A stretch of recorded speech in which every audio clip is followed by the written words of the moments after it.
একটা public interest litigation file করা হয়েছিল। সেই পাবলিক ইন্টারেস্ট লিটিগেশনের মেন উদ্দেশ্য ছিল যে এই যে গোটা পশ্চিমবঙ্গ জুড়ে ডিম ছোঁড়া হচ্ছে, ডিম ছুঁড়ে মানুষের মর্যাদাকে নষ্ট করা হচ্ছে এবং পুলিশের সামনে হচ্ছে। তারপর পুলিশ মব লিঞ্চিংয়ের মুখে ফেলে দিচ্ছে। পুলিশ রাত্রিবেলায় ঢুকে হ্যান্ডকাপ পরাচ্ছে। পুলিশ কোমরে দড়ি বেঁধে সব জায়গায় ঘোরাচ্ছে, গোটা গ্রাম ঘোরাচ্ছে এবং বিজেপির লোকেরা যে ইনসিস্ট করছে যাতে তাদের ডিম ছড়ে মারপিট করে। অগ্নিমিত্রা পাল আসানসোলে বসে বলেছে যে এদেরকে একমাত্র ওষুধ হচ্ছে ডিম ছোড়া। দীপাঞ্জন চক্রবর্তী উত্তরপাড়ার এমএলএ বুলডোজার নিয়ে নিয়ে গিয়ে বাড়ি ভাঙছে। তার উপস্থিতিতে অর্ণব বলে একজন কাউন্সিলর আছে উত্তরপাড়ার, তার বউকে, প্রেগনেন্ট ওয়াইফ, তাকে বিজেপির লোকেরা পেটে লাথি মেরেছে। কমপ্লেন করা হয়েছে, কোনো পদক্ষেপ নেয়নি। এসব সব মিডিয়া একটা পিআইএল ছিল। অনেক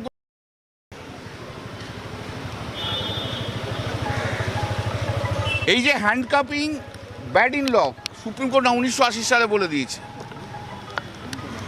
কোমরে দড়ি দেওয়া ঘোরানো আইন বিরুদ্ধে ডিকে বাসুর জাজমেন্টে বলেছে। বুলডোজার জাস্টিস নিয়ে justice Chandrachud, chief justice Chandrachud তার সমালোচনা করেছে, আনকনস্টিটিউশনাল বলেছে।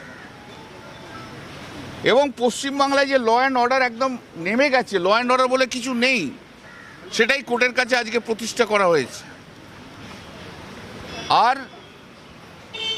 ওদের অ্যাডিশনাল অ্যাডভোকেট জেনারেল দাঁড়িয়েছিল, বলেছে যে আমরা সব পদক্ষেপ নিচ্ছি।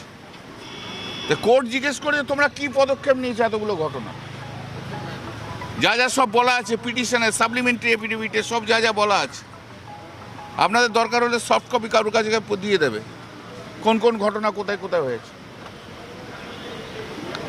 কোর্ট মামলার শুনে কোর্টের অবজারভেশন হচ্ছে এটা একটা ল অ্যান্ড অর্ডারের সিরিয়াস কোশ্চেন উঠে গেছে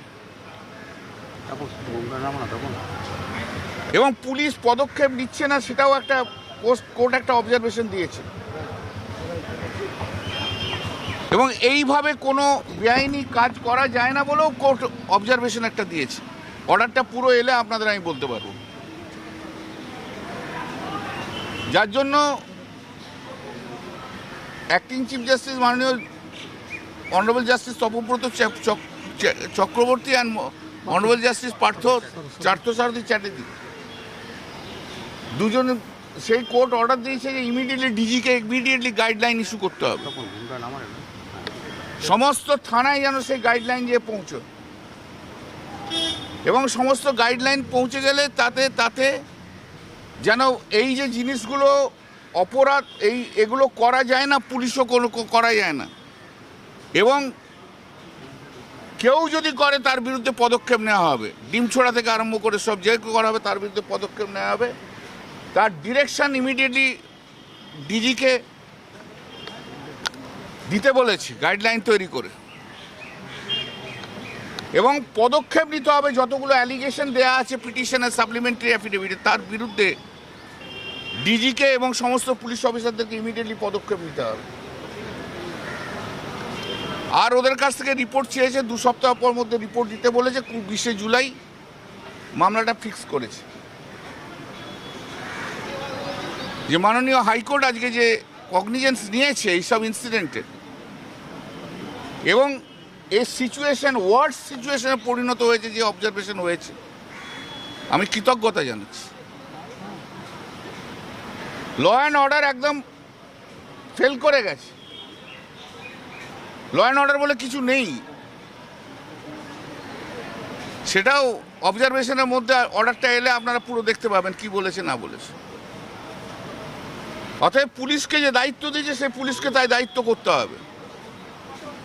জজ সাহেবরা একবার বললেন সোশ্যাল অ্যাওয়ারনেসের দরকার আছে। না, সোশ্যাল অ্যাওয়ারনেসটা কী করে হবে যেখানে মন্ত্রী অগ্নিমিত্রা পাল বলছে যে ডিম ছোড়ো সবাই, সেখানে সোশ্যাল অ্যাওয়ারনেস কী করে হবে? যেখানে শাসক দলের বিধায়ক যে বুলডোজার দিয়ে সব ভাঙছে, তার প্রশ্রয়ে একটা প্রেগনেন্ট লেডিকে লাথি মারছে বিজেপির ছেলেরা, সেখানে সোশ্যাল অ্যাওয়ারনেস কী করে হবে? এবং এটাও দেখানো হয়েছে যে মাননীয় মুখ্যমন্ত্রী বলছে বুলডোজার চলবে,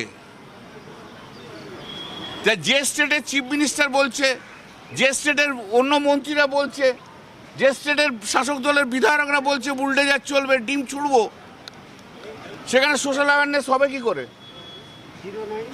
তাই জন্য কোর্ট আজকে অবজারভেশন দিয়েছে, মামলা 2 সপ্তাহ পর হিয়ারিং হবে। ইন দি মিন টাইম আমাদের দেখা যাক কী হয় কি না হয়।